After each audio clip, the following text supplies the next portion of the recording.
Nakita ang dalawa na papalapit kay Long Chai. Naging seryoso ang kanyang ekspresyon. Kung sakaling magsimula ang labanan mamaya. Agad na tumakas si Bingxin kasama si Fang Chen. Ako ang magpoprotekta sa inyo. Kapatid na Long. Kung lalaban ka, sabay tayong lalaban. Ngunit tumanggi si Han Bingxin. Sila ay magkasama na ng mahigit 20 taon. At mayroon na silang malalim na ugnayan. Ito ang tadhana. Utos ni Long Chai.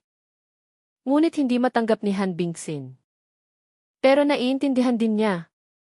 Ito na ang tanging pagkakataon para may mabuhay. Sa sandaling iyon, sumabat si Fang Chen. Mga Ginoo, hindi na kailangan. Mayroong tutulong. Tutulong. Isang basura. Nananaginip ka pa rin ba ng gising? Mapang-uyam na sabi ni Yu Yuanwen. Sumuko ka na at mamatay. Ito ang kahihinatnan ng pagkalaban mo sa aming pamilyang Luo. Malamig na umisi si Luo Tianxiao. Tanong ng dalawa. Habang palapit sila ng palapit. Lalong naging seryoso ang mga mukha ni na Long Chai at Han Bingxin. Ngunit sa sandaling iyon, bahagyang nagbago ang ekspresyon ni na Luo Xiaoshan at Yu Huacheng. Tumingin sila sa isang direksyon. Nakita ito ni Yu Yuanwen at natigilan. Hinimok niya. Ikatlong elder. Patayin mo na siya. Ngunit hindi siya pinansin ni Yu Huacheng. Sa halip, lalo pang sumeryoso ang kanyang mukha. Naramdaman din ni na Yu Yuanwen at ng iba pa na may mali. At sabay-sabay silang tumingin. Nakita nilang hindi nila alam kung kailan. Isang magandang anyo ang lumulutang sa himpapawid. Malamig silang tinitingnan nito. Sino ang gusto ninyong patayin? Malamig na tanong ng magandang anyo. Nang makita ni Yu Yuanwen ang taong ito, biglang nagbago ang kanyang mukha. Ikalawang Peakmaster. Ang dumating ay si Ing King Xiang. Ang ikalawang Peakmaster. Nakasuot si Ing King Xiang ng isang eleganteng mahabang bestida. Simple pa rin tulad ng dati. At ang kanyang ekspresyon ay malamig pa rin. Namutla ang mukha ni Yu Yuanwen. Kung nandyan si Ing King Xiang, magiging napakahirap patayin si Fang Chen.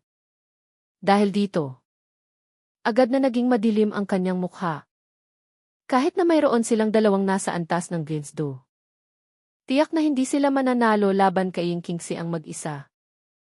Ang sinumang maging Peakmaster sa sekta ng Chenyu Shenzong ay mga henyong kayang lumaban sa mas mataas na antas. Bukod pa rito, ang cultivation ni Ing King Xiang ay mas mataas ng ilang maliliit na antas kaysa kina Luo Xiaoshan. Kasabay nito, napagtanto niya na kaya kalmado si Fang Chen ay dahil alam niyang nasa malapit lang si Ing King Xiang. Ang inimbitahan niya ay hindi lamang ang dalawang elder mula sa Wansing Auction House, kundi pati na rin si Ing King Xiang. At tulad ng inaasahan, nang makita ni Fang Chen si Ing King Xiang, magalang siyang yumuko. Maraming salamat, Peakmaster, sa pagliligtas sa akin. Ang taong pinadalhan ni Fang Chen ng mensahe gamit ang transmission talisman ay si Ing King Xiang nga. Siyempre, siya. Hindi niya inilagay ang lahat ng kanyang pag-asa kay Ing King Xiang lamang. Kung sakaling hindi ito dumating, gagamitin niya ang teleportation talisman para direktang tumakas. Kahit pa isang nasa antas ng Guinsdo. Matapos niyang mag-teleport ng 3 beses, hindi na siya muling matutuntun. Ang tingin ni King Xiang kay Fang Chen ay may kaunting lambot. Ngunit kaunti lamang. Nagpadala siya ng mensahe sa isip. Mapoprotektahan lang kita sa maikling distansya. Hindi kita maaaring protektahan hanggang sa pamilyang Meng. Ikaw na ang bahalang mag-isip ng paraan. Siyempre, hindi ito ikinagulat ni Fang Chen. Bagamat hindi niya alam kung bakit ang babae ay walang pakialam sa usapin ni Meng Yao. Ngunit nagpapasalamat na siya na tinulungan siya nito kahit isang beses. Sa sandaling iyon, sinabi ni Yuan Wen, ikalawang Peakmaster. Nasa labas tayo ng sekta. At ang alitan namin ni Fang Chen ay personal. Kaya't hinihiling ko sa ikalawang Peakmaster na huwag makialam. Bukod pa rito, ang iyong minamahal na disipulo ay malapit ng maging asawa ko. Tayo ay isang pamilya. Ngunit walang pakundangang sumagot si King Xiang. Hindi ninyo siya maaaring patayin sa harap ko. Agad na naging napakapangit ng itsura ni Yuan Wen. Nakatitig siya ng masama kay Fang Chen. Malamig niyang sinabi, basura. Kaya mo lang bang magtago sa likod ng iba? Ngumisi si Fang Chen. 2 Uvendu. 3 Di.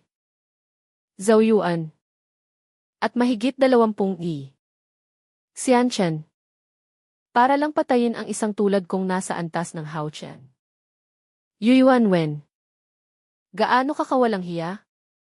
Para masabi mo ang mga salitang iyan. Ano? Plano mo bang manatili rito ng matagal? Hindi ka ba pupunta sa pamilyang Meng? Malamig siyang ngumisi. Hindi siya naniniwala na magtatagal si Fang Chen dito. Bumuntong hininga si Fang Chen at sinabing, hay! Wala akong magagawa. Dahil alam kong tiyak na kamatayan ang naghihintay kung magpapatuloy ako. Mas mabuti pang sumuko na lang. Agad na nanigas ang ngiti ni Yuan Wen. Maging si King Xiang ay nagtatakang tumingin kay Fang Chen. Ganoon mo na lang ba isusuko si Meng Yao? Kung hindi ka pupunta, si Meng Yao ay magiging akin na. Hindi siya makapaniwala. Sabi ni Fang Chen, naniniwala akong maiintindihan ako ni Meng Yao. Kahit makuha mo pa ang katawan ni Meng Yao, ang puso niya ay mananatiling sa akin. Pagkasabi nito, natahimik ang lahat. Anong klaseng kalokohan iyon? Ngumiti si Fang Chen. Isipin mo na lang. Ang asawa mo ay laging nakatingin sa bintana. Nangungulila. Ngunit ang taong kinaulilanan niya ay hindi ang kanyang asawa, kundi ako. Hindi ba't kawili-wili iyon? Pagkasabi nito, sumiklab ang galit ni Yuan Wen. Gusto niyang pagpira-pirasuhin si Fang Chen. Ito ang dahilan kung bakit gusto niyang alisin si Fang Chen sa lalong madaling panahon. Kapag patay na si Fang Chen, saka lamang susuko si Meng Yao. Kung talagang sumuko si Fang Chen, magiging mahirap na para sa kanya na patayin ito. At sa talento ni Fang Chen, kung hahayaan siyang lumago, tiyak na magiging malaking banta siya sa hinaharap. Nang makita ang galit na itsura ni Yuan Wen, bahagyang humiti si Fang Chen at sinabing, CJ, ganito na lang. Huwag mong sabihing di. Hindi kita binigyan ng pagkakataon. Maglaro tayo ng isang laro. Laro. Nagtaka ang lahat. Iniisip kung anong pakulo na naman ang ginagawa ni Fang Chen. Tumingin si Fang Chen sa mga nasa antas ng Xianchan sa likod ni Yuan Wen. At sinabing, ang mga cultivator ninyo na mas mababa sa antas ng Zhou Yuan ay maaaring humabol at pumatay sa akin. Ang mga mas mataas na antas ay hindi maaaring kumilos. Maglaro tayo ng habulan. Habulan? Nagtaka sina Yuan Wen at ang iba pa. Hindi alam kung ano ang binabalak ni Fang Chen. Nasa antas lang siya ng Hao Shan. Kahit pa ang mga atake ay nasa antas ng Xiantian lang. Tiyak na mamamatay siya. Lalo na't mayroong mahigit 20 malalakas na Xiantian dito. At 5 o 6 sa kanila ay nasa pinakamataas na antas. Kalmado ang mukha ni Fang Chen. Mayroon pang ang kaunting ngiti. Ano? Takot ka? Bakit ako matatakot? Pinag-isipan ito ni Yuan Wen. Marahil ito na ang pinakamagandang pagkakataon para patayin si Fang Chen. Isang Xiantian na humahabol sa isang Hao Shan. Hindi siya naniniwala na makakatakas talaga si Fang Chen sa kanilang paghabol. CJ. Sumasang-ayon ako. Yumuko siya kay King Xiang at sinabing, Hinihiling ko ang iyong pahintulot. Peak Master. Tinitigan ng malalim ni King Xiang si Fang Chen. At hindi agad sumagot. Sa halip, nagpadala siya ng mensahe sa isip. Sigurado ka ba? Sumigaw si Fang Chen sa kanyang isip. Kung hindi mo ako ihahatid sa pamilyang Meng, ano pa bang magagawa ko? Ang pagmungkahi niya sa larong ito ay dahil wala na siyang ibang paraan. Hindi naman niya maaaring hindi pumunta o magtagal dito kasama si Yu Yuanwen. Kaya gagamitin na lang niya ang paraang ito para mabawasan ang panganib sa pinakamababang antas at maghanap ng paraan para makatakas sa kanilang paghabol. Kung hindi talaga kaya, gagamitin niya ang teleportation talisman para tumakas. Ngunit iyon ang kanyang huling alas. Hindi niya ito gagamitin maliban kung talagang kailangan. Kahit iyon ang isinisigaw niya sa kanyang isip. Nagpakita siya ng isang tiwalang ngiti. Siyempre, nang makita ito, wala nang sinabi pa si King Xiang. Tumango siya at sinabing, walang problema. Fang Keqing. Sinabi rin ni Long Chai. Lagi kaming magbabantay sa iba. Salamat. Nagpasalamat si Fang Chen. Pagkatapos, sinabi niya kay Yu Yuanwen, ako ang unang tatakas. Kalahating oras ng insenso. Ayos lang ba? Kahit pabigyan kita ng kalahating oras ng insenso. Ano naman? Walang pakialam si Yu Yuanwen. Ngumiti si Fang Chen. Kung gayon, simulan na natin ang laro. Sa sumunod na sandali, kumuha si Fang Chen ng isang earth-burrowing talisman at idinikit ito sa kanyang binti.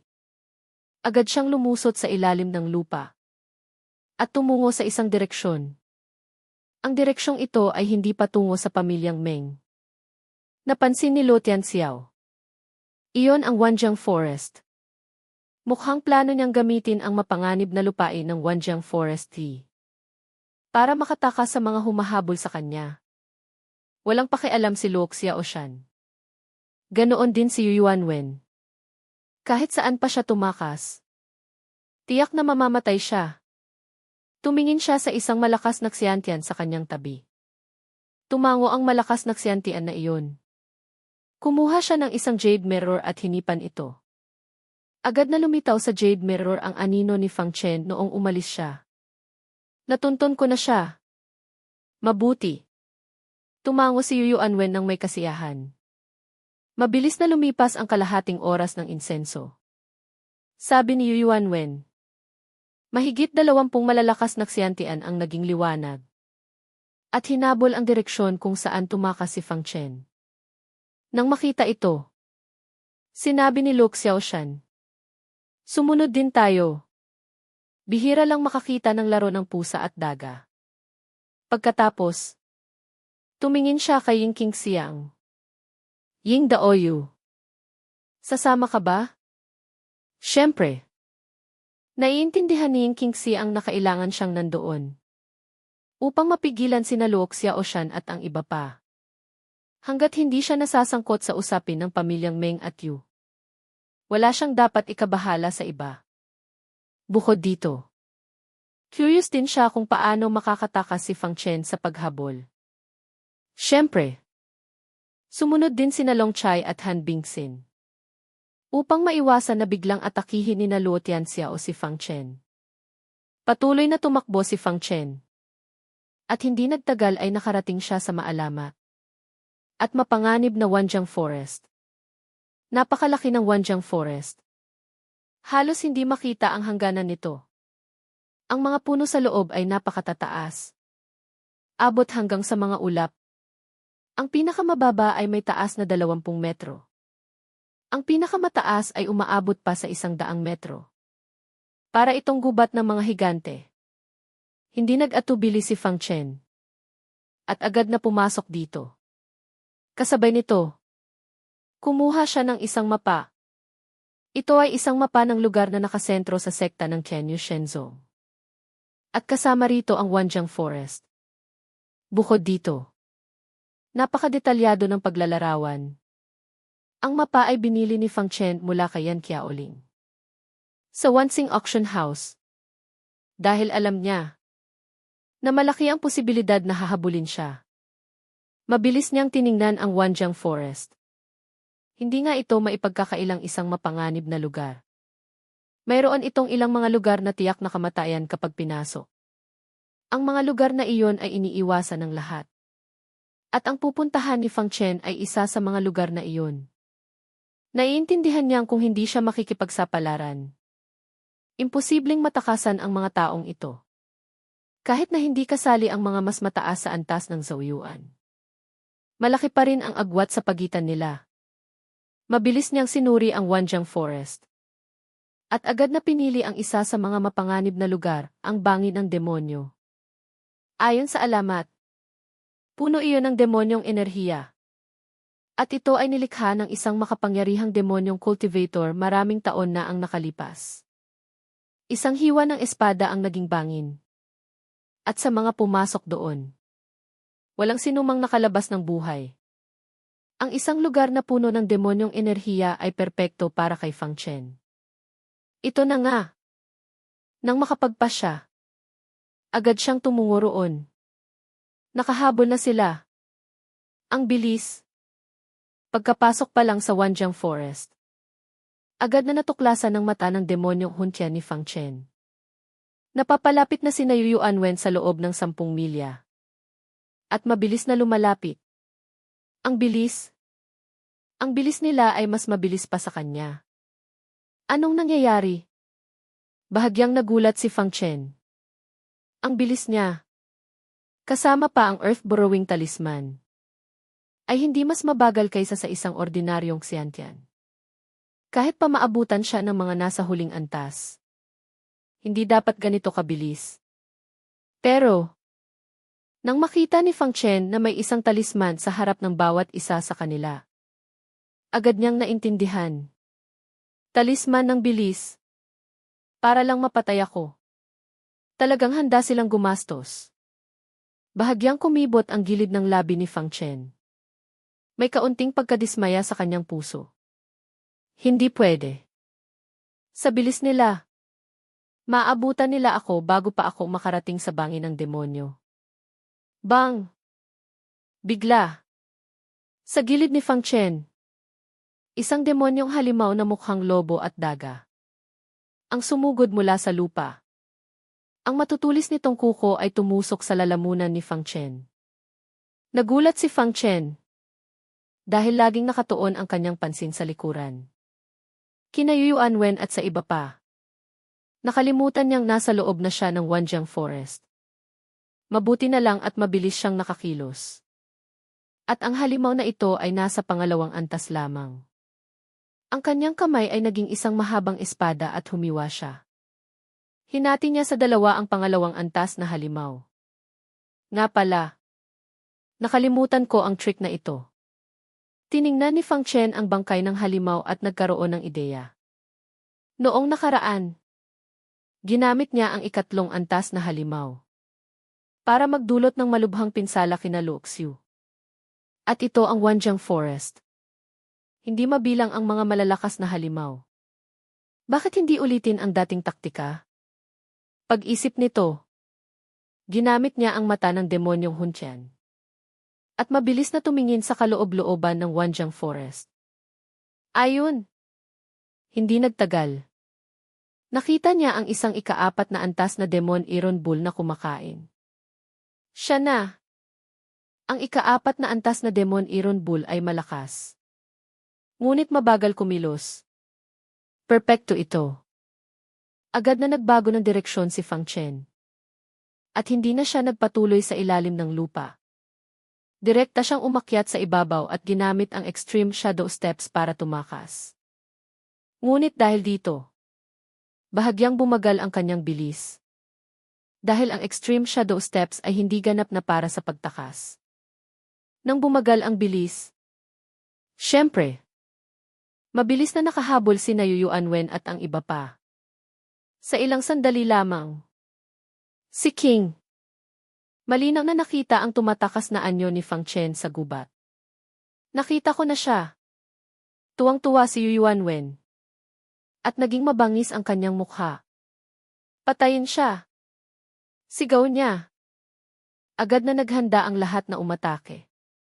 Kasabay nito, nakarating na rin si Fang Chen malapit sa Demon Iron Bull. Sa sandaling iyon, ang Demon Iron Bull ay abala pa rin sa pagkain. At hindi naramdaman ang paglapit ng isang tao. Agad na ginamit ni Fang Chen ang Extreme Shadow Steps. At sa isang iglap ay nasa tabi na siya ng Demon Iron Bull. Nang makita ang biglaang paglitaw ng isang tao, tila naguguluhan pa ang Demon Iron Bull.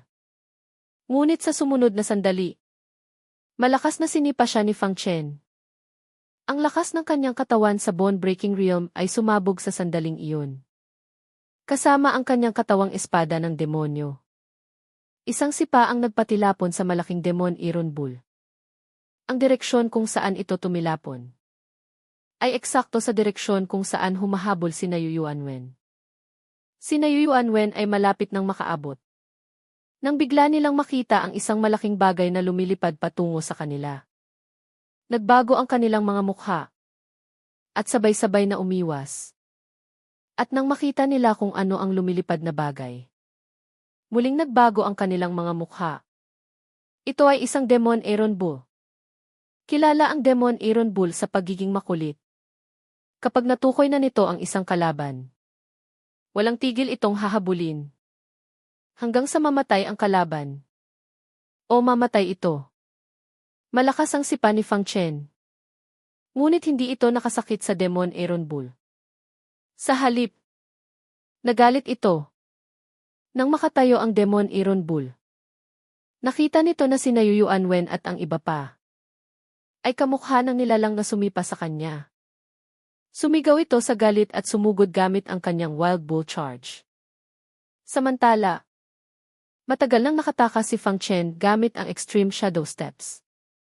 At nawala na sa paningin. Patayin ang hayop na ito bago natin siya habulin. Nang makitang nagulo ang kanilang pormasyon, sigaw ni Yuanwen. Kung hindi nila papatayin ang hayop na ito, malamang ay hindi sila patatahimikin ito. Mahigit 20 malalakas na Xiantian ang sabay-sabay na umatake. Siyempre, madali nilang napatay ang Demon Iron Bull na ito. Ngunit kasabay nito, nawala sa paningin nila si Fang Chen. Nang makita ito, lumabas ang cultivator na may hawak na jade mirror. Ginamit niya ang kanyang magic weapon. At agad, lumitaw ang anino ni Fang Chen sa direksyon kung saan siya tumakas. Habulin! Sigaw ni Yuanwen. Nagpatuloy ang lahat sa paghabol. Sa himpapawid, maraming nasa antas ng Zhaoyuan at Viesdo ang dahan-dahang sumusunod. Para sa kanila, ang bilis ng mga nasa ibaba ng Zhaoyuan ay napakabagal. Nang makitang ginamit ni Fang Chen ang demonyong halimaw para muling lumayo, sinabi ni Ying Qingxi ang na may paghanga. Magaling! Hindi siya nataranta kahit na naabutan na siya. Samantala, pangit ang itsura ni Luo Tianxiao. Hindi nila inaasahan na ganito katalino si Fang Chen. Si Luo Xiu at ang iba pa ay tiyak na nilinlang ng basurang ito. Nagingit-ngit na sabi ni Luo Tianxiao. Sa pag-iisip na lahat ng kanyang mga disipulo ay namatay sa kamay ni Fang Chen. Gusto niyang pagpira-pirasuhin ito. Bigla, may naramdaman sila. At tumingin sa isang direksyon. Nakita nila sa kabilang direksyon. Isang itim na anino ang tahimik na gumagalaw sa kagubatan. At mabilis na lumalapit kay Fang Chen. Qianliing siya. Isang assassin. Agad na nakilala ni Long Chai ang pagkakakilanlan ng kalaban. Bakit nakikisali rin ang mga tao mula sa Qianliing siya? Huwag mong sabihin. Naging napakapangit ng itsura ni Long Chai. Sila ay inupahan ng aming batang amo sa malaking halaga. Nasa ibaba rin sila ng antas ng Zhaoyuan. Hindi ito labag sa patakaran. Mayabang na sabi ni Luo Tianxiao. Nagtipon kami ng mahigit 20 i. Xiantian at nag-upa pa ng isang asasin mula sa Qianliing Shai para habulin ang isang nasa antas ng Haoshan. Napakawalang hiya. Galit na sigaw ni Han Bingxin. Malamig na umisi si Luo Tianxiao. Pwede rin siyang mag-upa. Hindi naman namin sinabing bawal. Isang basura. Sino ang may sabi sa kanya na wala siyang kakayahan? At naglakas loob pang kalabanin kami. Galit na galit si Han Bingxin. Ngunit kung hindi magsasalita si Ying Qingxiang, walang silbi ang lahat ng kanilang sasabihin. Sa kabilang banda, gamit ang kanyang mata ng demonyong Huntian, patuloy na ginamit ni Fang Chen ang mga demonyong halimaw para abalahin sina Yu Yuanwen, na nagpilit sa kanila na huminto at harapin ang mga ito. Ngunit ang paggamit sa mga halimaw ay may kapalit. 2 beses siyang nasugatan at muntik nang mapatay ng isang halimaw. Mabuti na lang at sapat ang bilis ng kanyang reaksyon. At malakas ang kanyang katawan. Kaya't nakaiwas siya ng bahagya. At papalapit na siya ng papalapit sa bangin ng demonyo. 100 metro na lang. Lumunok si Fang Chen ng isang healing pill. At patuloy na ginamit ang extreme shadow steps. Ngunit sa sandaling iyon, isang itim na anino ang lumabas mula sa kagubatan sa gilid. May hawak siyang isang katamtamang haba na pulang espada. At diretsong humiwa kay Fang Chen. Ito nga ang asasin ng Qianliing siya. Si Qian Chong. Ha. Ang mamatay sa kamay ko. Si Qian Chong ay isang karangalan sa buong buhay mo. Iwinasiwas ni Qian Chong ang demonyong espada sa kanyang kamay. At humiwa sa lig ni Fang Chen. Nagbago ang mukha ni Fang Chen. Ngunit mabilis ang kanyang reaksyon. Sa isang iglap, lumitaw ang Giant Sha Demon Shield. At hinarangan ang harap ni Fang Chen. Nagbanggaan ang 2 demonyong sandata. At parehong naglabas ng lakas na sumisipsip. Sinasalamin ang demonyong enerhiya ng isa't isa. Ngunit dahil masyadong biglaan ang pagdepensa ni Fang Chen. Sa huli, tinamaan pa rin siya ng hiwa at tumilapon. Habang nasa ere, ilang beses siyang dumura ng dugo. Mabilis ang reaksyon. Medyo nagulat si Tian Chong. Sa di kalayuan, si Yu Yuanwen, nakapapatay lang ng isang ika-4 na antas na halimaw, ay nakita ang eksenang ito. At labis na natuwa. Magaling! Mabilis silang lumapit upang direktang patayin si Fang Chen. Hindi inaasahan ni Fang Chen na may biglang susulpot. Ngunit hindi siya nangahas na huminto. Sa sandaling makatayo siya, ginamit niya ang extreme shadow step sa sukdulan. At tumakbo patungo sa bangin ng demonyo. Gayunpaman, naapektuhan pa rin ang kanyang bilis. Ginamit ni Yu Yuanwen ang pagkakataong ito. At kaya na nilang atakihin si Fang Chen. Basura. Hindi ba't magaling kang mang-akit ng mga halimaw? CJ, ipagpatuloy mo.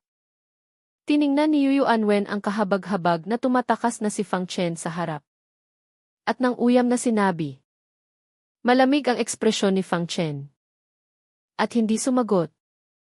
Patuloy pa rin niyang ginamit ang extreme shadow steps ng buong lakas. Pinalabas ang kanyang potensyal sa sukdulan. Nasa bingit na ng kamatayan. Pero pilit pa ring lumalaban. Malamig na umisi si Yu Yuanwen. At hindi na nagsalita pa. Patayin siya. Lahat ng mga Xiantian cultivator ay sabay-sabay na umatake. Ang kanilang mga divine abilities ay parang mga paputok. Mabilis at malakas na sumugod kay Fang Chen. Nang makita ito ni Fang Chen, naghagis siya ng ilang talisman. At inilagay ang demon shield sa kanyang likuran. Bang! Bang! Sunod-sunod na pagsabog ang narinig. Ang lugar kung nasaan si Fang Chen ay agad na napuno ng malalaking hukay. Ang mga puno sa paligid ay bumagsak o direktang nawasak at naging abo. Sa isang iglap, Napuno ng alon ng divine abilities ang buong lugar. Makapal na usok ang bumalot sa buong lugar. Ngunit sa sumunod na sandali, lumabas si Fang Chen mula sa makapal na usok. Ngunit sa sandaling iyon, ang kanyang mga damit ay sira-sira na. At ang kanyang katawan ay puno ng malalalim na sugat. Patuloy siyang dumura ng dugo. At ang Demon Shield ay mayroon ng ilang mga bitak. Mukhang malaki ang naitulong nito sa pagprotekta kay Fang Chen. Nat. Buhay pa? Nagulat si Yu Yuanwen. Inakala niyang tiyak ng patay si Fang Chen. Sa himpapawid, kinakabahan sina Han Bingxin at Long Chai habang nanonood. Kahit na nakaligtas si Fang Chen sa ataking iyon. Malubha na ang kanyang mga sugat. Kung atake muli si Yu Yuanwen, tiyak na mamamatay si Fang Chen. Senior, hindi ka ba kikilos? Nagpadala ng mensahe si Long Chai kay Ying Qingxiang. Umaasang ililigtas niya si Fang Chen. Ngunit walang kibo si Ying Qingxiang. Dahan-dahan niyang sinabi. Nakatakda na ang tadhana. Tinulungan ko na siya isang beses. Hindi ko na siya maaaring tulungan muli. Nang marinig ito, napuno ng kawalan ng pag-asa ang mga mukha ni na Long Chai at Han Bingxin. Kung hindi kikilos si Ying Qingxiang, lalo na silang hindi makakatulong kay Fang Chen. Nang uyam na tiningnan ni Yu Yuanwen ang kahabag-habag na pagtakas ni Fang Chen. At tinukso. Hindi ba't napakatiwala mo sa sarili mo? Hindi ba't sabi mo gusto mong maglaro? Ano? Gusto mo pa bang maglaro? Ang mga tao sa paligid niya ay nang uyam din na tumingin kay Fang Chen. Ngayong tiyak na ang kamatayan ni Fang Chen. Ayaw nilang mamatay siya ng mabilis. Gusto nilang pahirapan siya hanggang sa mamatay. Daga. CJ. Takbo pa. Naglakas loob kang agawin ang babae mula sa aming batang amo ng pamilyang Yu. Talagang hindi mo alam kung paano mamatay. Isang langgam. Walang background. Walang lakas. Ano ang ipaglalaban mo? Kung luluhod ka ngayon, maaaring maging maawain ang aming batang amo. At patawarin ka. Sa mga panunuya mula sa likuran. Hindi pinansin ni Fang Chen. At nagpatuloy sa pagtakbo. Ngunit hindi nagtagal. Isang mahinang demonyong enerhiya ang bumalot sa paligid. Nakarating na siya sa bangin ng demonyo. Puno ito ng marahas na demonyong enerhiya. Walang damo ang tumutubo sa paligid. Malungkot at madilim. Ang malalim at madilim na pulang bangin ay tila kayang lamunin ang kaluluwa ng bawat isa. Hirap na tumayo si Fang Chen. Isang hakbang na lang mula sa bangin. Bagamat puno ng dugo, ang kanyang mga mata ay nananatiling matatag. Magiting at malungkot. Ngumisi si Yu Yuanwen. Ang basurang ito, ni hindi marunong tumingin sa dinadaanan habang tumatakas. At napunta pa siya sa isang dead end. Pagkasabi nito, nagtawanan ang lahat sa likuran niya. Puno ng paghamak at pang-aalipusta. Sa tingin ko, natakot na siya ng husto. Basura. Kung luluhod ka ngayon sa harap ni Batang Amuyu, maaaring may pag-asa ka pang mabuhay. Lumuhod ka na at yumuko. Kung makakayuko ka ng 100 beses, maaaring patawarin ka ni Batang Amuyu. Sabay-sabay na nanukso ang lahat. Para silang naglalaro sa isang langgam. Nang uyam din na tumingin si Yu Yuanwen kay Fang Chen. At mahinang sinabi, narinig mo ba? Basura. Lumuhod ka at yumuko. Maaaring gawin kong mas madali ang iyong pagkamatay. Pinunasan ni Fang Chen ang dugo. Sa gilid ng kanyang labi at mumiti. Tiningnan niya si Yu Yuanwen. At mahinang sinabi, bakit? Sa tingin mo ba nanalo ka na? Ngumisi si Yu Yuanwen. May pag-asa ka pa bang manalo? Malalim na huminga si Fang Chen. At mahinahong sinabi, marahil. Sinulyapan niya ang lahat ng naroroon. Habang nakangiti pa rin, umatras siya ng isang hakbang. 1 pulgada na lang ang layo mula sa bangin ng demonyo. Natigilan ang lahat. Plano ba ni Fang Chen na tumalon sa bangin para mamatay? Tumingala si Fang Chen sa demonyong bangin. At mahinang sinabi. Sabi ng mga tao. Ang sinumang pumasok sa bangin na ito ay pumapasok sa impyerno. Kahit ang kaluluwa ay malalamon. Sa puntong ito, ngumiti siya ng malaya at sinabing, pero ako, si Fang Chen, ay hindi naniniwala. Mula sa pagiging henyo, naging basura ako. At mula sa pagiging basura, muli akong naging henyo. Hindi ako naniniwalang hindi ko kayang talunin ang simpleng bangin ng demonyo na ito. Tumingin siya kay Yuan Wen. At ngumiti ng malaya. Tanga! Nagsisimula pa lang ang larong ito. Kung makakalabas ako mula sa bangin ng demonyo, ikaw ang mamamatay. Pagkasabi nito, hindi nag-atubili si Fang Chen na tumalon sa bangin. Patungo sa impyerno. Baliw! Nagulat sina Yuan Wen at ang iba pa. Hindi nila inaasahan na talagang maglalakas loob si Fang Chen na tumalon. Mabilis silang lumapit. At nakita si Fang Chen na nawawala sa pulang hamog. At tuluyang naglaho. Tumalon talaga siya. Ito ang unang beses na nakakita sila ng isang taong hindi takot mamatay. Lalo na't nasa itaas pa si King Xiang. Mayroon pa siyang kaunting pag-asang mabuhay. Masasabi lang na isa siyang tanga. Ngunit isa ring baliw. Nang maalala ang sinabi ni Fang Chen kanina. Kinilabutan si Yuan Wen. Kung talagang makakalabas siya, mamamatay ba ako? Impossible. Talagang imposible. Ngumisi siya at sinabing, isang basura. Akala ba niya siya ang anak ng tadhana? Kahit pa anak ng tadhana, tiyak na mamamatay ang sinumang pumasok sa bangin ng demonyo. Walang posibilidad na makaligtas. Fang Chen. Sa itaas, si Long Chai ay nanonood habang tumatalon si Fang Chen sa bangin ng demonyo. Nag-aalala ngunit walang magawa. Nakabantay sa kanila sina Luke Xiaoshan at Yu Huacheng. Maliban na lang kung kikilo si King Xiang. Wala silang kahit katiting na pag-asa. Pinanood ni King Xiang si Fang Chen na tumalon sa bangin ng demonyo. Ngunit kalmado ang kanyang ekspresyon. Walang anumang pagbabago. Ito ang tadhana. Bumuntong hininga siya ng mahina. At hindi na nagtagal pa roon. Tumalikod siya at umalis. Nang makita ito, naintindihan ni na Long Chai at Han Bingxin na wala ng pag-asang maligtas si Fang Chen. Tara na. Malalim na bumuntong hininga si Long Chai.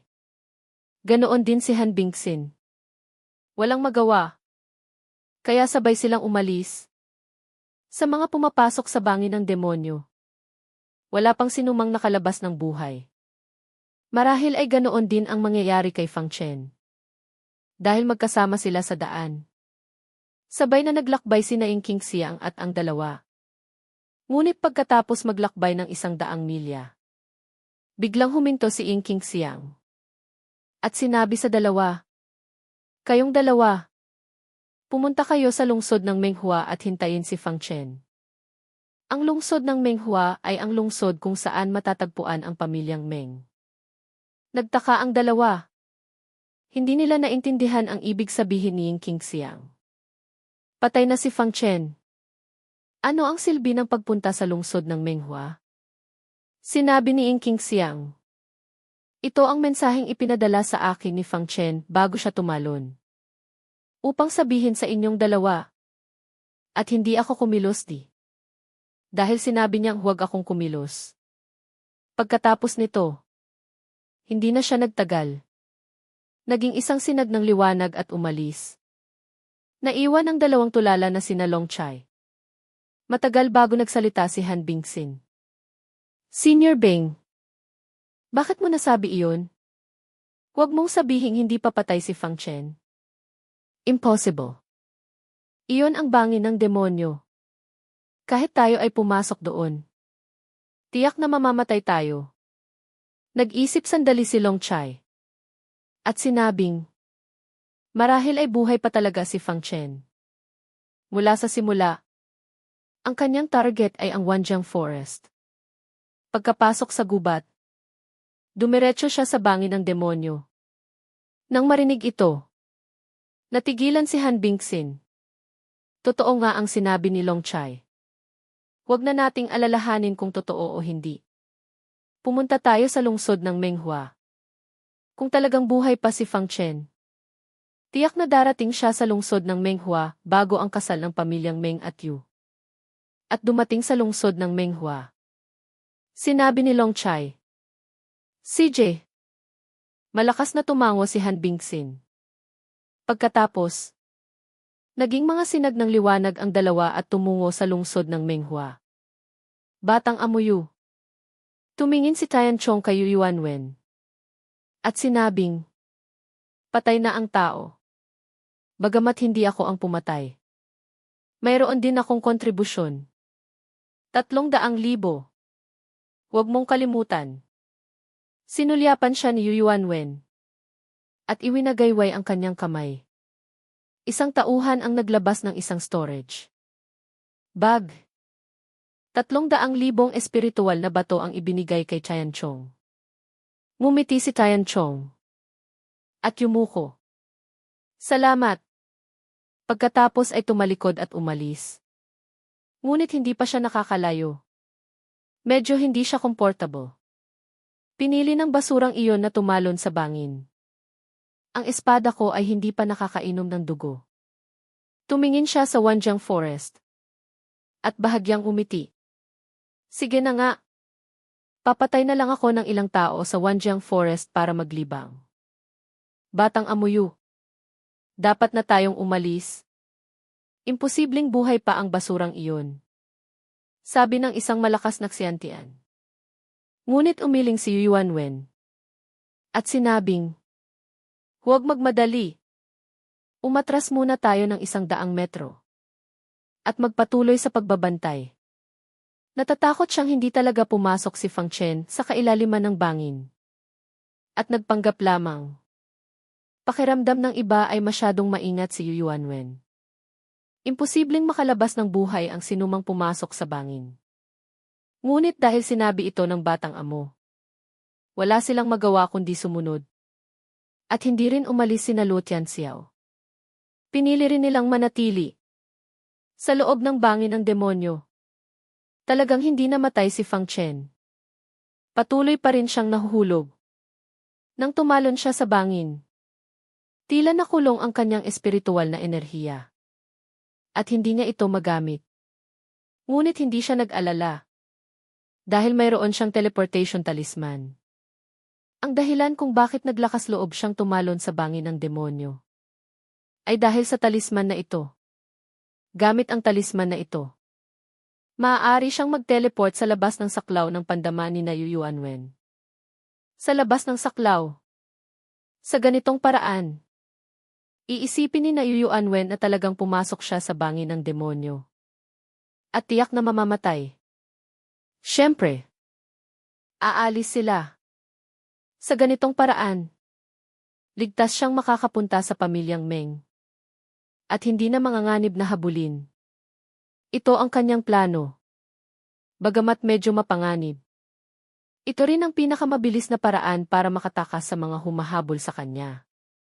Kung hindi niya gagawin ito, ni hindi siya makakaalis sa sekta ng Tianyu Shenzong. Naghahanda na si Fang Chen na gamitin ang talisman para umalis nang sa kanyang dantian. Bahagyang gumalaw ang maliit na pagoda. At ginabayan si Fang Chen pababa sa bangin. Naramdaman niya ang ibig sabihin ng pagoda. At bahagyang kumunot ang noo. Pababa? Mamamatay ako niyan. Muling nag-vibrate ang pagoda. At sinabi sa kanya na sa tulong nito, walang mangyayari. At nangako na kung bababa siya, tutulungan siya nito isang beses sa hinaharap. Isang beses, nagliwanag ang mga mata ni Fang Chen. Gaano kalakas ang kaya mong patayin? Kahit sinong malakas? Nag-vibrate ang pagoda. Nalabis na ikinatuwa ni Fang Chen. Sa ganitong paraan, para siyang may dagdag na alas. Ngunit hindi nagtagal. Muling nag-vibrate ang pagoda. Bagamat walang limitasyon. Kailangan mo ring kayanin ito. Kayanin ko. Hindi naintindihan ni Fang Chen. Sinabi ng pagoda. Tulad mo ngayon. Kung kikilos ako, kaya ko lang pumatayin ang isang nasa unang antas ng Gizdo. Kung mas mataas pa, hindi kakayanin ang iyong katawan at sasabog ka. Naintindihan ni Fang Chen. Mukhang kailangan pa niyang magpalakas. Sa ganitong paraan, ang alas na ito ay magiging mas makapangyarihan. Pag-isip nito, hindi na nag-atubili si Fang Chen. Nagkagatlabi siya at itinago ang teleportation talisman. Biglang tumugon ang pagoda. Tiyak na mayroong isang bagay sa ibaba. Kasama pa ang tukso na tulungan siya isang beses. Hindi matanggihan ni Fang Chen. Bukod pa rito, mayroon siyang teleportation.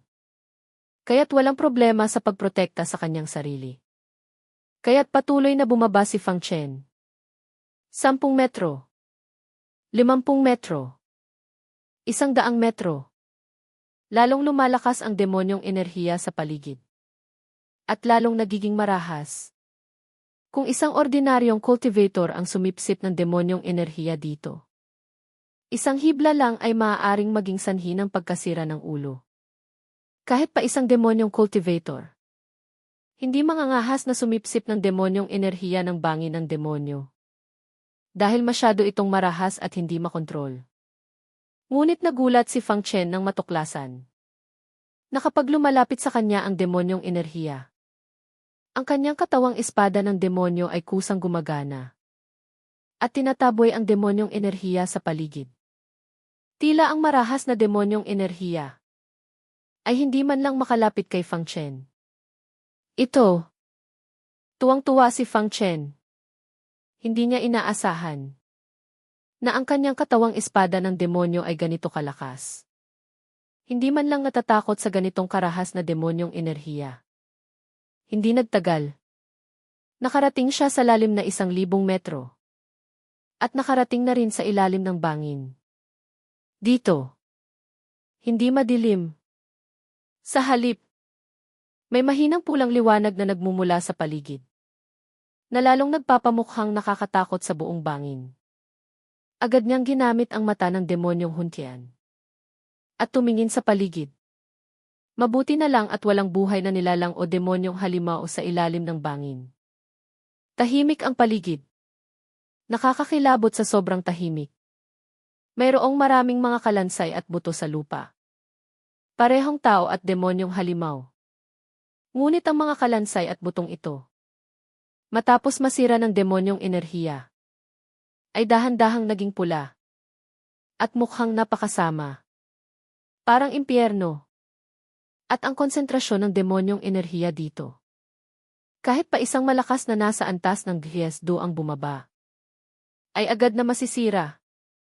Ngunit dahil may katawang espada ng demonyo si Fang Chen, siyempre, hindi siya natatakot sa demonyong enerhiya na ito.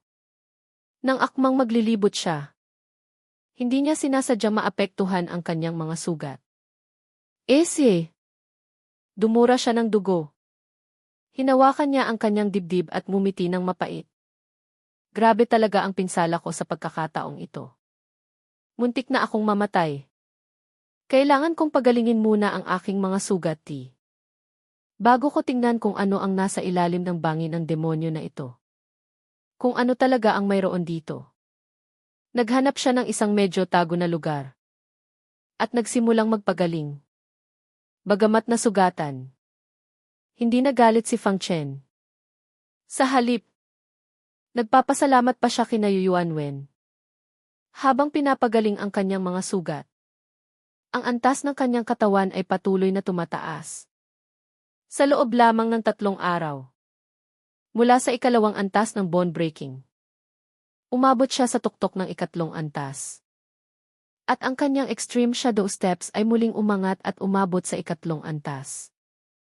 Ngayon, kapag ginagamit ni Fang Chen ang extreme shadow steps, hindi lang mas mabilis ang kanyang bilis.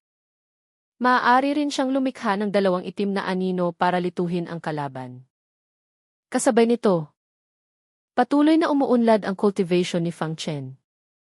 Nasa tuktok na siya ng ika-6 na antas. Ngayon, isang hakbang na lang ang layo niya sa pag-angat ng antas. Siyempre, hindi niya sasayangin ang pagkakataong ito. Nagsimula siyang uminom ng tiling dan upang umangat sa ika-7 antas. Sa itaas ng bangin ng demonyo, 3 araw na nagbantay sina Yu Yuanwen at ang iba pa. Nang makitang hindi pa rin lumalabas si Fang Chen, medyo gumaan ang loob ni Yu Yuanwen. Tiyak na patay na ang basurang iyon. Tamad na siyang mag-aksaya pa ng oras dito. Ngumisi siya ng may paghamak. Basura.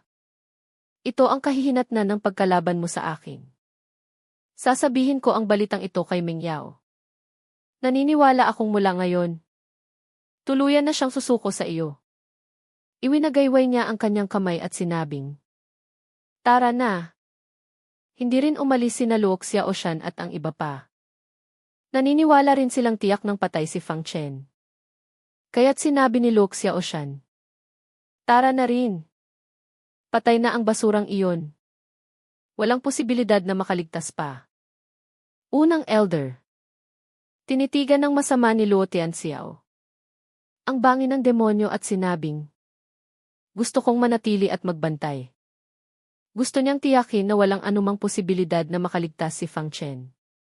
Nang makita ito ni Luo Xiaoshan, hindi siya tumanggi. Ang pag-iwan ng isang tao rito ay makakatulong din para makasiguro.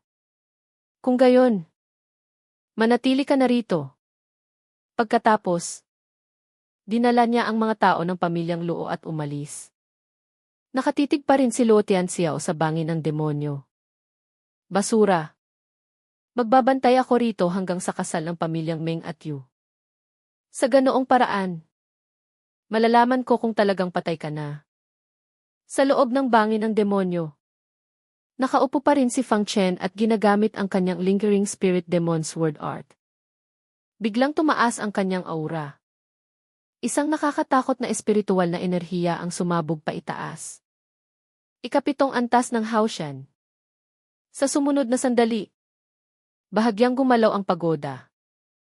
Binuksan ang ika-6 na palapag. Sa wakas, binuksan na. Bahagyang natuwa si Fang Chen. Sa sumunod na sandali, pumasok siya sa loob ng pagoda. At nakarating sa ika-5 palapag. Pareho pa rin ang dati. Isang mesa at isang kahon. Ngunit sa pagkakataong ito, ang kahon na gawa sa kahoy ay mas malaki kaysa sa mga nakita niya dati. Lumapit si Fang Chen sa kahon at binuksan ito. Sa loob, mayroong 16 na patak ng dugo ng espadang demonyo. Bukod dito, mayroon ding isang mahabang sibat. Sibat? Bakit sibat? Nagtatakang kinuha ni Fang Chen ang sibat. Sa sumunod na sandali, hindi niya alam kung paano, ngunit nasugatan ang kanyang daliri. Isang patak ng dugo ang tumulo sa sibat. Bahagyang nanginig ang sibat. At nakipag-ugnayan kay Fang Chen. Agad na naintindihan ni Fang Chen kung ano ang sibat na ito. Ngunit dahil alam niya, nanlaki ang kanyang mga mata. Puno ng pagkabigla. Ito ay isang walang antas na magic weapon. At isa itong space-type na magic weapon. Hinawakan ni Fang Chen ang sibat at itinapon ito pababa sa plataporma. Nang lumipad ang sibat sa ere at tumama sa pader ng pagoda, wala itong nagawang pinsala. Ngunit sa sumunod na sandali, hindi alam kung paano, biglang lumitaw si Fang Chen sa tabi ng sibat. Hinawakan niya ang sibat gamit ang isang kamay. Hindi ito dahil biglang sumugod si Fang Chen, kundi dahil nag-teleport siya. Tama. Matapos makipag-ugnayan ni Fang Chen sa sibat, maaari siyang mag-teleport sa lokasyon ng sibat. Ngunit mayroon itong limitasyon sa distansya. Hanggang 100 milya lamang. Ngunit ang pinakamalakas na bahagi nito ay habang si Fang Chen ay patuloy na lumalakas. Lalayo rin ang distansya. Ito ay isang banal na sandata. Kung mayroon ako nito noon, bakit ako matatakot sa paghabol ni na Yu Yuanwen? Sa susunod na pagtakas ko, tingnan natin kung sino ang makakahabol sa akin. Tuwang-tuwa si Fang Chen. Ngunit hindi nagtagal ay napagtanto niya na may mali sa kanyang sinabi. Teka, bakit pagtakas lang ang naiisip ko? Ang magic weapon na ito ay magaling din sa paghabol at pagpatay. Hawak ang sibat. Sinabi niya. Dahil kaya mong mag-teleport, tatawagin kitang Shan Qiang. Pagkatapos, kinuha ni Fang Chen ang lahat ng 16 na patak ng dugo ng espadang demonyo at umalis sa pagoda. At pagkalabas mula sa ikalimang palapag, lalong hinimok siya ng pagoda na magmadali sa isang direksyon. CJ! CJ! Pupunta na ako ngayon. Sabi ni Fang Chen. Nakakuha siya ng benepisyo mula sa pagoda. Siyempre, kailangan niyang makinig dito. Kung magagalit ang ginoong ito, at hindi nabubuksan ang pinto ng pagoda para sa kanya sa hinaharap, tiyak na magsisisi siya ng husto. Ang direksyon kung saan gustong pumunta ni Fang Chen ay sa kaliwa. Mas malalim doon. At mas makapal ang demonyong enerhiya. Tila doon nagmumula ang pinagmula ng bangin ng demonyo. Bagamat may pag-aalinlangan si Fang Chen. Dahil nandyan ang pagoda. Naniniwala siyang hindi magiging malaking problema. Habang papalayo sa kaliwa, pababa rin. At ang magkabilang panig ay lalong kumikipot. Mabuti na lang at may mga pulang liwanag na kumikinang sa ilalim ng bangin. Bagamat malabo, hindi naman ito ganap na madilim. Ang kakaibang aura ay nagpakunot sa noo ni Fang Chen. Laging bukas ang kanyang mata ng demonyong huntian at nagmamasid sa paligid. At ang paglalakbay na ito ay tumagal ng isang buong araw. Sa wakas, nakarating siya sa pinakamalalim na bahagi ng bangin ng demonyo. Nang makita niya ang tanawin sa harap, natigilan si Fang Chen. Sa harap, mayroong isang malaking bungo. May taas na 100 metro. Hindi ito mukhang bungo ng tao, kundi ng isang demonyong halimaw. Ang malaking bungong ito ay hati na sa dalawa. Ngunit hindi dahil sa paglipas ng panahon. At lalong hindi dahil sa demonyong enerhiya. Kundi dahil hinati ito sa dalawa ng ibang malakas na nilalang. Lubos na nagulat si Fang Chen. Kahit na hindi niya alam kung gaano nakatagal patay ang nilalang na ito. Ang aura nito ay napakalakas pa rin. At nakakatakot. Na nagpapawis sa kanya ng malamig. Ngunit ang ganitong klaseng nilalang ay hinati sa dalawa ng ibang nilalang gamit ang isang espada. Gaano kalakas ang kalaban? Huwag mong sabihin. Tumingin si Fang Chen sa buong bangin. At may napagtanto. Totoo ba ang sabi ng alamat? Ang bangin ng demonyo ay talagang nilikha ng isang hiwa. Isang hiwa. Isang dead end. Hirap isipin ni Fang Chen. Kung anong klaseng nilalang ang makakagawa nito. Ang sakit. Ang sakit. Bigla. Mula sa malaking bungo. Isang malayo at malalim na boses ang narinig. Nang tumunog ang boses, isang nakakatakot na demonyong enerhiya ang sumabog. Ang malakas na hangin ay nagpatalsik kay Fang Chen ng ilang hakbang. Nagbago ang mukha ni Fang Chen. Huwag mong sabihing hindi papatay ang nilalang na ito. Paano nangyari iyon? Ang bangin ng demonyo na ito ay hindi ko alam kung gaano nakatagal. Kahit pa gaano kalakas ang isang tao, imposibleng mabuhay ng ganito katagal. Ah! Ang sakit! Ang sakit! Muling narinig ang boses. Malalim at malayo pa rin. puno ng kalungkutan. Sa sandaling iyon, kumislap ang pagoda. At hinimok si Fang Chen na magpatuloy. Nang makita ito ni Fang Chen, wala siyang nagawa kundi magpatuloy. Hindi nagtagal. Nakarating siya sa harap ng bungo. Tumingala siya. Hindi man lang siya kasing laki ng kalahati ng mata nito. At nang lumapit si Fang Chen, ang boses na iyon ay hindi na sumisigaw ng sakit. Ngunit sa sumunod na sandali, ang boses ay direktang nagsalita sa kanya. Sino? Ang boses na ito ay naglalaman ng nakakatakot na demonyong enerhiya. Bahagya lang itong dumaan sa gilid ni Fang Chen. At tinapon siya ng ilang metro. Pinagpawisan ng malamig si Fang Chen. Kahit napatay na ang kalaban. Sa harap nito, para siyang isang langgam. Kung hindi dahil sa unyielding sea of consciousness na nagpapanatili ng kanyang katinuan. Matagal na siyang tumakbo. At patuloy siyang hinihimok ng pagoda na magpatuloy. Tila labis nitong ninanais ang bungo sa harap niya. Nagkagat-labis si Fang Chen. At muling lumapit sa harap ng bungo. Bahagya siyang yumuko. At nagbigay galang. Senior. Napadpad lamang po ako rito.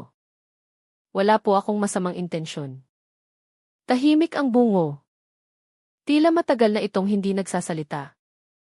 At hindi alam kung paano magsimula. Ngunit sa sumunod na sandali, isang nakakatakot na marahas na demonyong enerhiya ang biglang sumabog.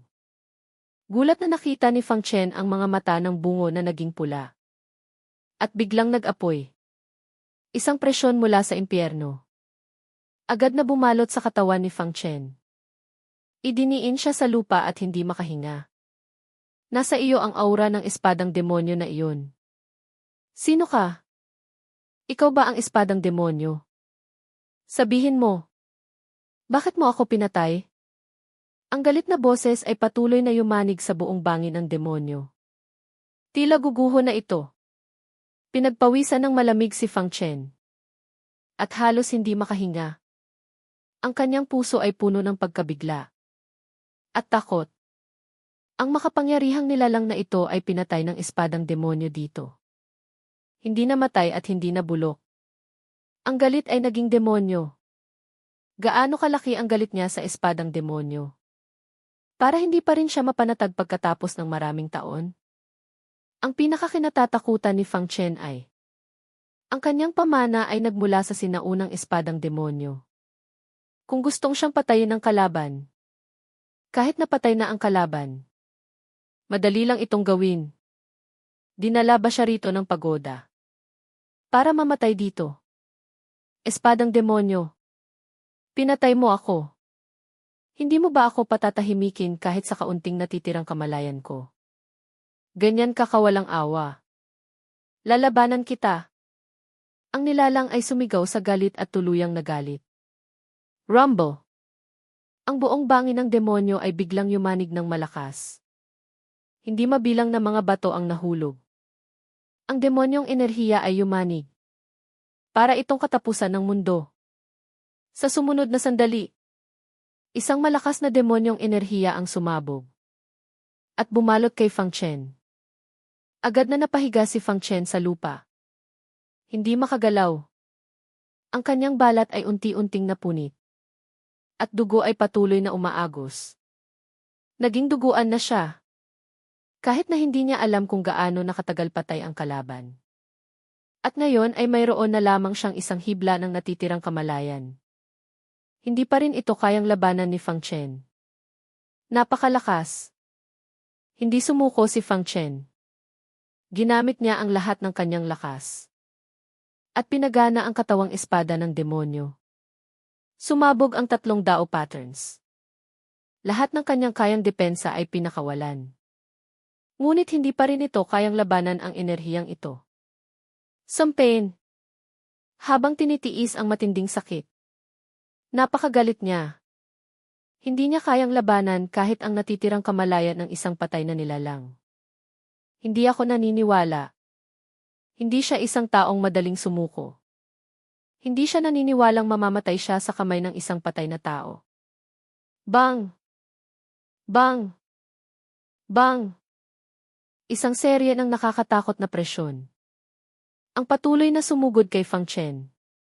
Ang kanyang mga damit na sira-sira na ay hindi na nakayanan at sumabog. Ang buong katawan niya ay puno ng dugo. Maging ang kanyang 7 butas ay patuloy na nagdurugo. Mabuti na lang at sapat ang lakas ng kanyang katawan. At mayroon siyang katawang espada ng demonyo. Kung ibang tao, kahit pa isang malakas na ksiyantian, ay mamamatay sa ilalim ng presyon na ito. Ngunit kahit na ganoon, malapit na siyang hindi makayanan. Hindi pa ako maaaring mamatay. Hindi maaaring mamatay. Sigaw ni Fang Chen. Ang unyielding Sea of Consciousness technique ay kusang umikot at umangat. Diretsong umabot sa 3 antas. Sa sandaling ito, lalong lumakas ang Sea of Consciousness ni Fang Chen. Sapat na para maituring na katumbas ng isang malakas na nasa maagang antas ng ksiyantian. At ang kanyang espiritual na lakas ay mas dalisay. Ngunit kahit na ganoon, ang kanyang kalooban ay kaya. Ngunit ang kanyang katawan ay hindi makayanan ang ganitong pagpapahirap. At malapit nang bumigay. Espadang demonyo. Isasama kita sa kamatayan. Muling narinig ang boses mula sa bungo. Isang malaking kamay na gawa sa demonyong enerhiya. Ang biglang lumitaw at humampas kay Fang Chen. Kung tamaan siya nito, tiyak na mamamatay si Fang Chen. Nang malapit nang tumama ang demonyong kamay kay Fang Chen, ang pagoda sa kanyang dantian ay sa wakas ay tumugon. At lumabas mula rito. Sa isang iglap, ang buong pagoda ay kumislap ng pulang liwanag. At ang demonyong enerhiya ay sumabog. Lumabas ang pagoda. Kasabay nito ay hinarangan ang presyon na dumidiin kay Fang Chen. Iniligtas siya mula sa bingit ng kamatayan. Ikaw nga. Muling narinig ang boses ng espadang demonyo. Sa pagkakataong ito, mas matindi ang galit. Tila tuluyan na itong nagising. Ang buong bangin ng demonyo ay patuloy na yumanig. Nayanig ang lupa. At ang demonyong enerhiya ay kumalat. Ang pagoda ay lumutang sa himpapawid. At lalong nagliwanag ang pulang ilaw nito. Sa sumunod na sandali, isang pulang liwanag ang sumabog. At bumalot sa buong bungo. Ang pulang apoy sa mata ng bungo ay tila hinihila at lumipad patungo sa pagoda. Patay na ako. Pero ayaw mo pa rin akong patahimikin. Espadang demonyo. Napakawalang awa mo. Ang malalim na boses ay puno ng galit. Ngunit hindi ito pinansin ng pagoda. At nagsimulang sipsipin ang natitirang kamalayan ng galit na ito. Gulat na pinanood ni Fang Chen ang pagoda. Kaya niya nakikita na habang sinisipsip ng pagoda ang natitirang kamalayan, mas naging makintab ito kaysa dati. At ang mga sirang bahagi ay dahan-dahang nag-aayos. Huwag mong sabihing hindi buo ang pagoda. Mayroon pa itong mga sira. Gulat na pinanood ni Fang Chen ang eksenang ito. Sa sumunod na sandali, tila naalala ng pagoda si Fang Chen. At naghagis ng isang hibla ng pulang apoy na nasipsip nito kay Fang Chen. Sa sandaling iyon, hindi makaiwas si Fang Chen. Ang pulang apoy ay direktang pumasok sa kanyang katawan. Sa sumunod na sandali, isang dalisay at makapal na enerhiya ang mabilis na kumalat sa kanyang katawan. Nagulat si Fang Chen at hindi alintana ang kanyang mga sugat. Umupo siya at nagsimulang sipsipin ang enerhiya. Ang enerhiyang ito ay dalisay at napakalakas. Kung hindi niya ito agad sisipsipin, tiyak na sasabog siya dahil sa enerhiyang ito. At nang magsimula siyang sumipsip, ang cultivation ni Fang Chen ay mabilis na tumaas sa bilis na nakikita ng mata. Nang makita ito ni Fang Chen, akmang gagamitin niya ang Lingering Spirit Demon's Word Art para mag-cultivate. Ngunit napaisip siya. Ang enerhiyang ito ay napakalakas at dalisay. Marahil ito na ang pinakamagandang oras para pag-aralan ang God and Demon Fragments. Pag-isip nito, hindi siya nag-atubili at nagsimulang pag-aralan ang God and Demon Fragments. Bang! Bang! Bang! Ang demonyong enerhiya sa paligid ni Chen ay gumalaw na parang alon. At sa bawat paggalaw, ang kanyang cultivation ay tumataas sa bilis na nakikita ng mata. Ang bilis ay patuloy na tumataas. Kasabay nito, ang kanyang pag-aaral sa God and Demon Fragments ay nagkaroon din ng malaking pag-unlad. Ganoon pala. Ang dahilan kung bakit hindi ako umuunlad sa God and Demon Fragments ay dahil sa kakulangan ng aking demonyong kalikasan. At sa pulang apoy na ibinigay sa akin ng pagoda. Hindi lamang ito naglalaman ng dalisay na enerhiya, kundi pati na rin ang makapal na demonyong enerhiya na maaari kong sipsipin. Habang patuloy na umuunlad ang aking katawang espada ng demonyo, lalong lumalalim ang aking pangunawa sa God and Demon Fragments. Sa loob lamang ng 3 oras, mula sa ikapitong antas ng Haotian, umabot siya sa tuktok ng ikapitong antas. At tila walang hadlang, diretsong umangat siya sa ikawalong antas ng Haotian. At patuloy pa ring tumataas. Ang kanyang tila walang katapusang antas ay patuloy na napupuno sa bilis na nakikita ng mata. Sa loob lamang ng ilang araw, ang cultivation ni Fang Chen ay direktang umangat sa ikasyam na antas ng Haotian. At ito ay kahit na si Fang Chen ay patuloy na pinipigilan ang kanyang cultivation upang masipsip niya ang mas maraming enerhiya. Hanggang sa hindi na niya kaya, saka lamang siya pumili na umangat sa ikasyam na antas ng Haotian. Kasabay nito, ang God and Demon Fragments. Pagkatapos sumipsip ni Fang Chen ng 4 na patak ng dugo, ay matagumpay na umabot sa unang antas. Nang maabot ni Fang Chen ang unang antas, ang demonyong enerhiya sa kanyang paligid ay naging mas pula, mabangis, at dalisay. Para siyang isang tunay na demonyong nilalang na bumaba sa mundo. Kasabay nito, isang salita ang dahan-dahang lumitaw sa likod ni Fang Chen. Ito ay ang salitang demonyo. Ngunit ang salitang ito ay iba sa ibang mga salita. Ang Dao pattern ng Dao ay dapat puno ng aura ng Dao, na nagbibigay ng paggalang. Ngunit ang salitang ito ay naglalabas ng malakas na demonyong enerhiya. Hindi ito mukhang Dao, kundi parang nagmula sa impyerno. Kung may makakita kay Fang Chen ngayon, tiyak na matatakot sila. Dahil sa kanyang likuran, mayroong isang malabong pulang anino. May hawak siyang isang espada. At malamig na tinitingnan ang mundo. Tulad ng isang Diyos o demonyo. Sa Yu Family City. Sa isang restaurant. Ang gusaling ito ay ang pinakamalaking restaurant sa Yu Family City. At pag-aari rin ng pamilyang Yu. At dito nanunuluyan ang mga tao mula sa pamilyang Meng. Nakatira si Meng Yao sa ikapitong palapag ng restaurant. Sa sandaling iyon, mag-isa siya sa kanyang silid. Nakatingin sa bintana. Ang kanyang napakagandang mukha ay wala na ang dating sigla. Walang kalungkutan. Matagal na siyang nasa Yu Family City. Ngunit sa panahong iyon, palagi siyang nasa kanyang silid. At hindi lumabas ni isang hakbang.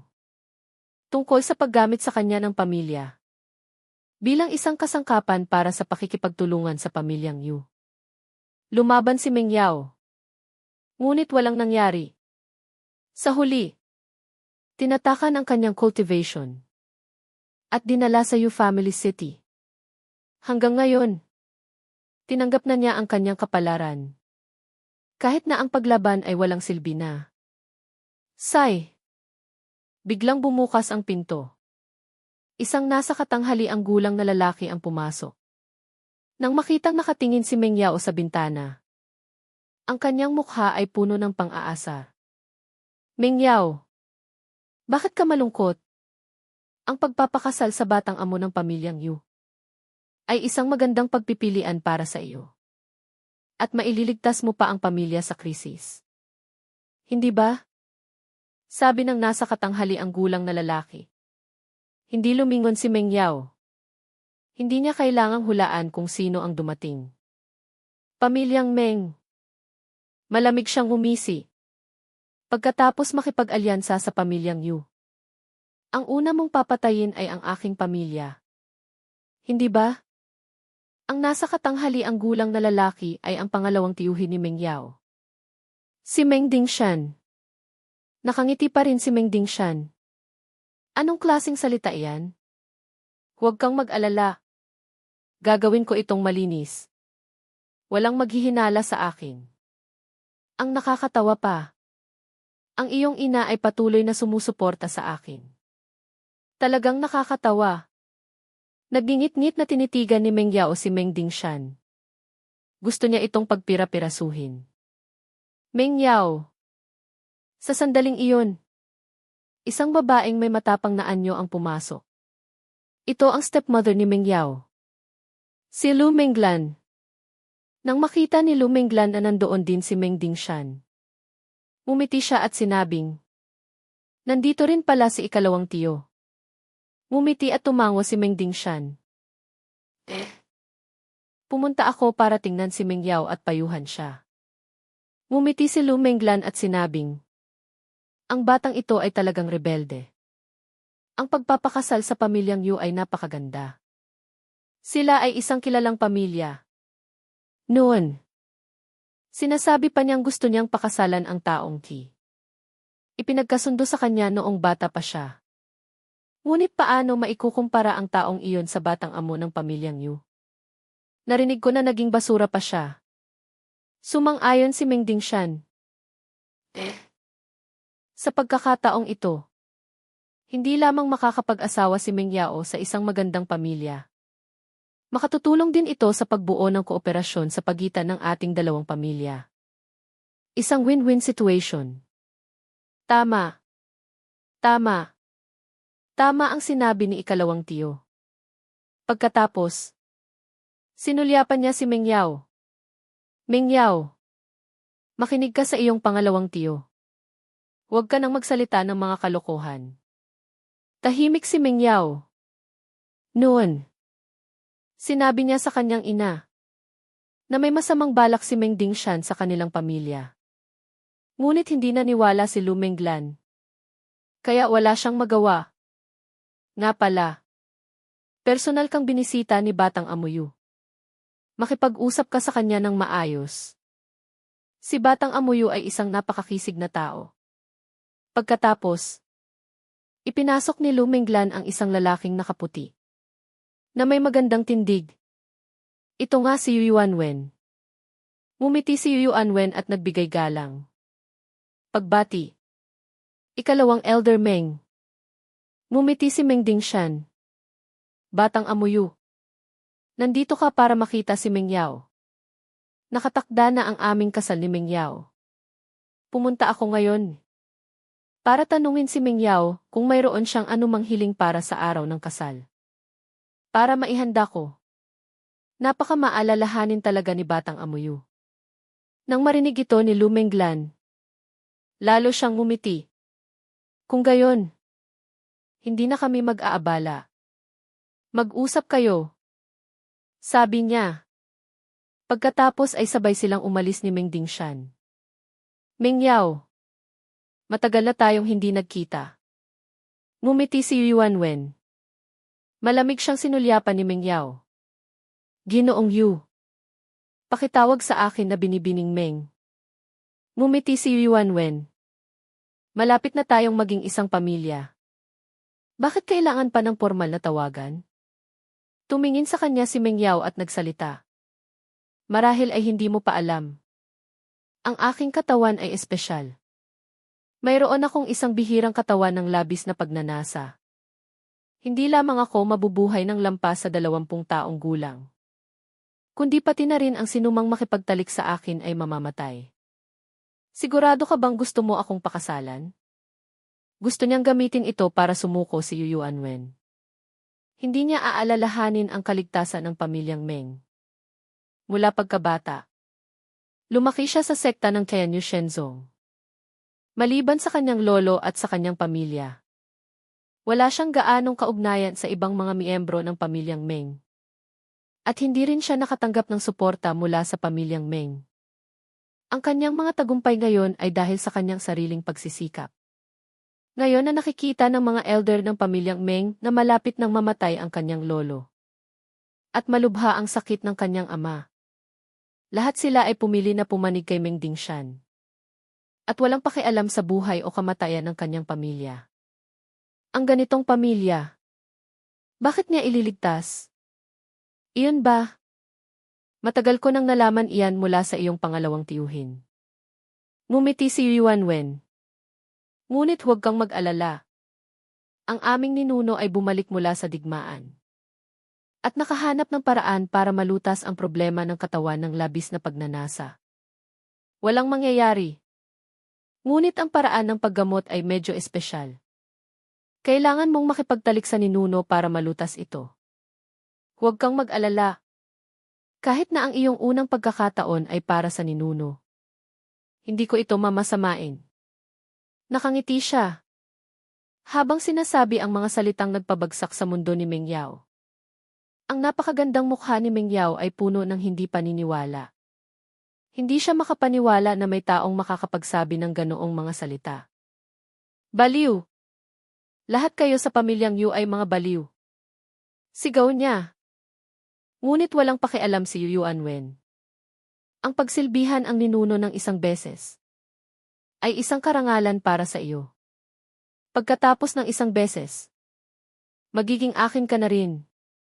Pagkatapos, tumalikod siya at naghandang umalis. Ngunit sa kalagitnaan, tila may naalala siya. At muling huminto. Nga pala, may maganda akong balita para sa iyo. Ang iyong mapapangasawa, si Fang Chen, ay patay na. Nayanig ang katawan ni Meng Yao. At sumigaw. Impossible. Ngumiti si Yuan Wen at sinabing. Personal ko siyang nakita. Na tumalon sa bangin ng demonyo sa Wanjiang Forest. At naghintay pa ako ng 3 araw. Si Luo Tianxiao ng pamilyang Luo ay nagbabantay pa rin doon. 1 buwan na ngayon. Tiyak na patay na siya. Pagkasabi nito, nagtawa siya ng malakas at umalis sa silid. Kahit na hindi naniniwala si Meng Yao. Naiintindihan niyang walang dahilan para magsinungaling si Yuan Wen.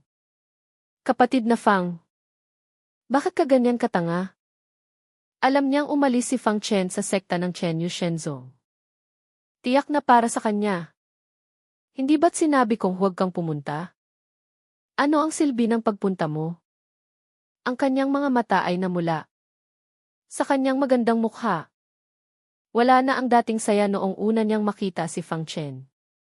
Tanging kalungkutan. Pagkatapos ng matagal na panahon, ang kanyang mga mata ay biglang naging determinado. Hindi. Hindi tiyak na patay si kapatid na Fang. Maaaring buhay pa siya. Nakakulong lang sa bangin ng demonyo. Hindi pa ako maaaring mamatay. Hindi ako maaaring mamatay bago ang kasal. Kung sakaling makatakas si kapatid na Fang. Hindi natin alam. Tumingin siya sa bintana. Kapatid na Fang.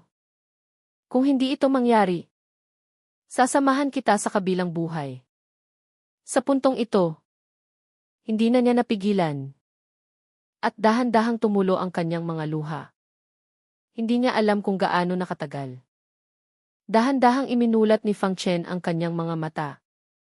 Sa wakas, naabot ko na ang unang antas ng God and Demon. At nagising pa ang Demon Dao pattern. Sa tulong ng dalawang ito, ang aking lakas ay umangat na sa isa pang antas.